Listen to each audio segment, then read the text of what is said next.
آپ صلی اللہ علیہ وآلہ وسلم نے فرمایا کہ اللہ تعالیٰ نے مجھے جس علم و ہدایت کے ساتھ بھیجا ہے اس کی مثال زبردست بارش کی سی ہے جو زمین پر خوب برسے۔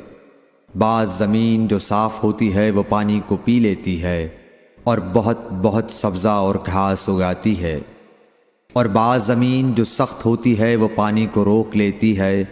اس سے اللہ تعالیٰ لوگوں کو فائدہ پہنچاتا ہے، وہ اس سے سیراب ہوتے ہیں اور سیراب کرتے ہیں۔